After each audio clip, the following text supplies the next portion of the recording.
আসসালামু আলাইকুম। অভিযান নিউজ টিভিতে সবাইকে শুভেচ্ছা জানাচ্ছি। সঙ্গে রয়েছি আমি মেহজাবিন খানম। শুরুতেই জানিয়ে দিচ্ছি সংবাদ শিরোনাম। ময়মনসিংহের ফুলবাড়িয়া উপজেলার রাধাকানা ইউনিয়নের বিভিন্ন রাস্তাঘাটের বেহাল দশা ও দ্রুত সংস্কারের দাবিতে মানববন্ধন অনুষ্ঠিত হয়েছে। রোববার ১৬ আগস্ট দুপুরে রাধাকানা ইউনিয়নের কান্দাপাড়া দাখিল মাদ্রাসা এলাকায় শিক্ষার্থী, অভিভাবক, শিক্ষক ও স্থানীয় গণ্যমান্য ব্যক্তিরা এই মানববন্ধনে অংশ নেন।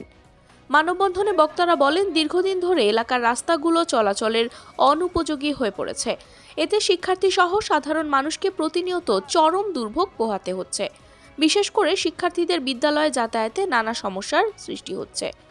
বক্তারা ফুলবাড়িয়া আসনে এমপি কামরুল হাসান মিলনের দৃষ্টি আকর্ষণ করে দ্রুত রাস্তাঘাট সংস্কারের উদ্যোগ নেওয়ার দাবি জানান। তারা বলেন, রাস্তাগুলো সংস্কার না হলে জনদুর্ভোগ আরও বাড়বে।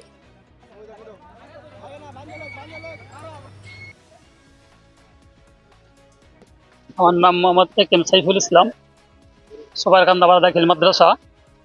আসলে কি বলবো, বৃষ্টির দিন এখানে আসাই যায় না। আমরা মাদ্রাসা আসতে পারি না, মোটরসাইকেল ওই অনেক দূরে রাখতে হয়।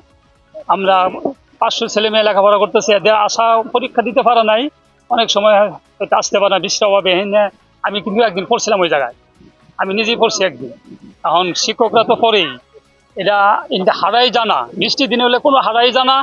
আসলে এই রাস্তার প্রচুর দরকার, এখন রাস্তার কাজ সংস্কার করা দরকার, অতি সত্তরই দরকার। রুল আলম, সহকারী শিক্ষক, কান্দাপাড়া দাখিল মাদ্রাসা। আসলে আমার বাড়িটা হচ্ছে আসিম বাজারে। ওখান থেকে আসতে আমার আসলে সময় লেগে যায় প্রায় 2 ঘন্টার মতো, শুধুমাত্র এই রাস্তাটুকুর করুণ দশার কারণে। তা আমার একটা প্রশ্ন হইল সরকার মহোদয়ের কাছে বা আমাদের এই এমপি মহোদয়ের কাছে, যে স্বাধীনতার 50 বছর পার হইয়া যাওয়ার পরেও যদি এটা বাংলাদেশের একটা জায়গা অংশ হয়ে থাকে, তাহলে এই বাংলাদেশের এই 50 বছর পরেও স্বাধীনতার এই এলাকার মানুষ কেন মানে অবহেলিত থাকবে, এবং রাস্তা সংস্কারের কোনো উদ্যোগ আজকে 50 বছরে কেন নেওয়া হইল না? আর আমাদের এখানে 500 স্টুডেন্ট আছে, আমরা টিচার আছি 20 জন, এলাকায় মসজিদ আছে, এই রাস্তা দিয়ে চলাফেরা করতে হয়, এলাকার মানুষজন এই রাস্তায় চলাফেরা করতে হয়। ছাত্রছাত্রীরা আসার সময় 10, 12, 15 জন স্টুডেন্টও এইরকম আছে, আমাদের কাছে নালিশ দেয় আজকে তারা আসে নাই। কেন স্কুলে আসে নাই? বই এবং কাপড় চোপড় যা আছে, স্কুল ড্রেস, তাদের সব বিজয় গেছে। আমি নিজে ভুক্তভোগী, আমি 3বার অ্যাক্সিডেন্ট করছি, এখন আমার হাতে দাগ আছে এই অ্যাক্সিডেন্ট। একমাত্র এখানে হুন্ডা তো আনাই যায় না, ইভেন পায়ে হেঁটে আসা যায়। তো যাক, এইটুকু জানাই করছি যে 50 বছর পার হয়ে গেলেও এখন হয়তো অন্তত সরকার বাহাদুর মহোদয়রা দেখবেন যে আমাদের এইটুকু একটু যে করতে আসতে পারবে।